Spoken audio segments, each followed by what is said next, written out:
Hai semua, selamat datang di channel Baca Saham. Pada video ini, kita akan bahas satu topik dengan judul Saham high dividen naik multi-bagger, double cuan, harga naik 200%, dividen 7%, ROE 47%, dan DER 64%. Untuk itu, simak video ini sampai habis ya, agar mendapat pemahaman yang utuh. Ada satu saham pertambangan yang punya pencapaian luar biasa dan banyak diidolakan trader dan investor.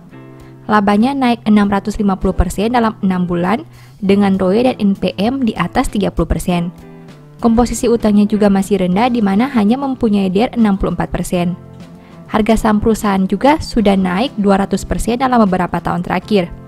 Namun, manajemen konsisten bagi dividen 1-2 kali setahun dengan yield yang besar yaitu sekitar 7%. Nah, karena laporan terbarunya sudah terbit, Mimin mau bahas kinerja triwulan 2 2022 saham ini. Tentu saja akan ada kesimpulan di akhir video dari aspek yang dibahas. Untuk itu, nonton sampai selesai ya.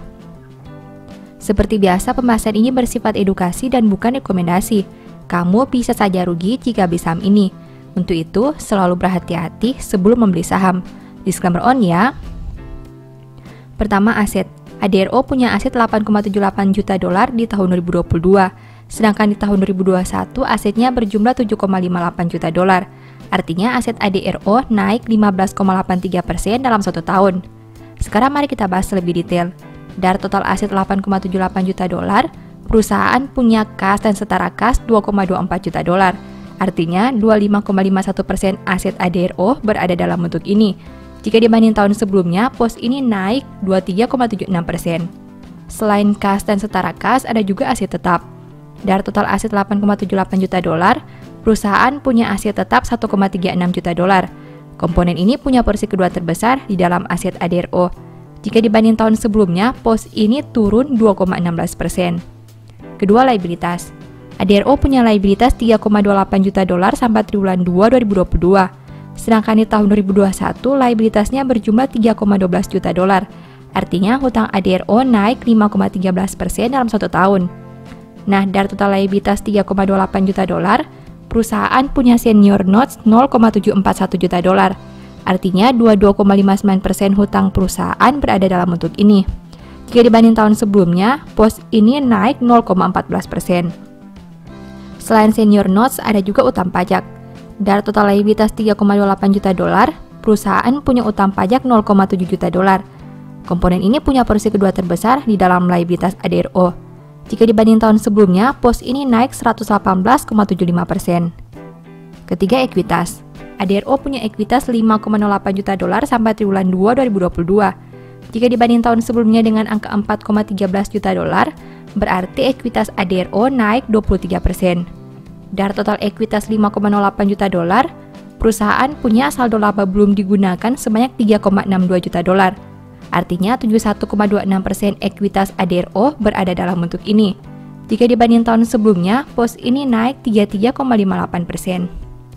Keempat, pendapatan. ADRO punya pendapatan 3,54 juta dolar sampai triwulan 2 2022. Sedangkan di tahun 2021 pendapatannya berjumlah 1,56 juta dolar. Berarti pendapatan ADRO naik 126,92% dalam 1 tahun terakhir. Kelima, biaya pokok. ADRO punya biaya pokok penjualan sebanyak 1,51 juta dolar. Sedangkan di tahun 2021 biayanya berjumlah 1,06 juta dolar. Berarti biaya pokok ADRO naik 42,45% dalam 1 tahun terakhir. Keenam, laba. ADRO mampu menghasilkan laba sebanyak 1,21 juta dolar. Jika dibanding tahun sebelumnya di angka 0,16 juta dolar, berarti laba perusahaan naik 656,25% dalam 1 tahun terakhir. Ketujuh, rasio keuangan. ADRO punya ROE 47,60% dengan NPM 34,20%. Sedangkan untuk sisi resiko, saham ini punya DER 64,50%. Rasio keuangan perusahaan sangat luar biasa hingga Juni 2022. Angka ROE dan NPM di atas 30% dengan komposisi utang yang terkendali. Kedelapan, valuasi. Saham ini punya PER 3,5 kali dan PBV 1,6 kali.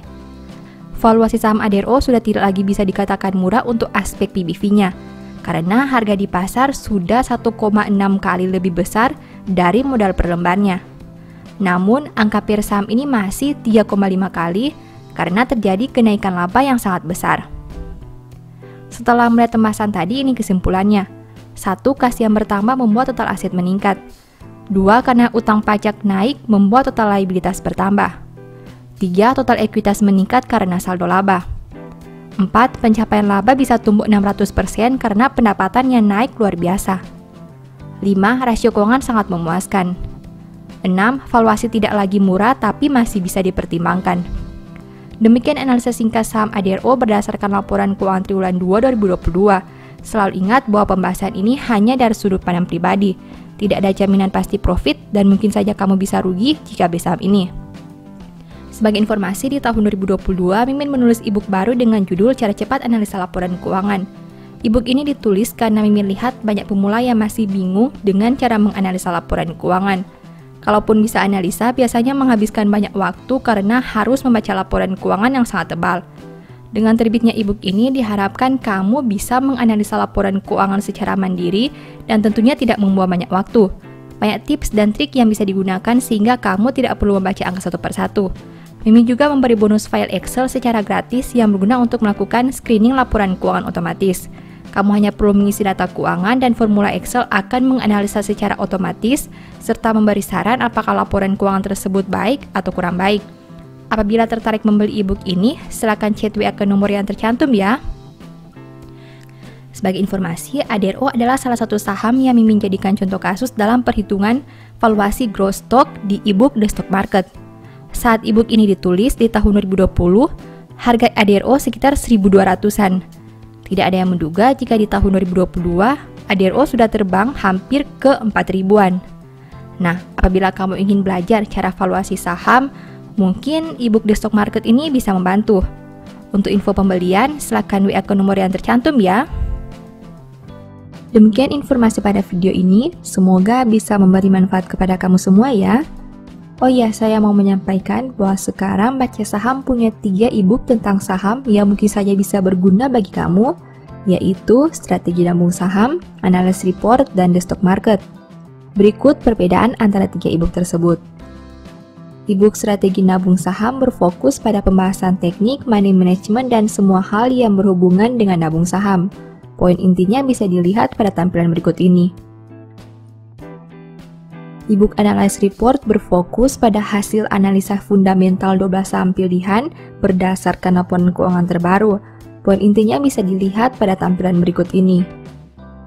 E-book The Stock Market berfokus pada panduan bagaimana menganalisa fundamental suatu perusahaan dan money management yang baik. Poin intinya bisa dilihat pada tampilan berikut ini. Apabila kamu tertarik membeli salah satu dari 3 e-book tadi, silakan chat WA ke nomor yang tertera di layar ya. Ingat, hati-hati terhadap semua jenis penipuan yang mengatasnamakan Baca Saham. Baca Saham tidak pernah mengelola dana ataupun melakukan penjualan produk di luar Instagram, YouTube, dan Telegram resmi Baca Saham. Sebagai penutup, saya mau mengutip satu statement yang semoga bisa menjadi semangat bagi teman-teman.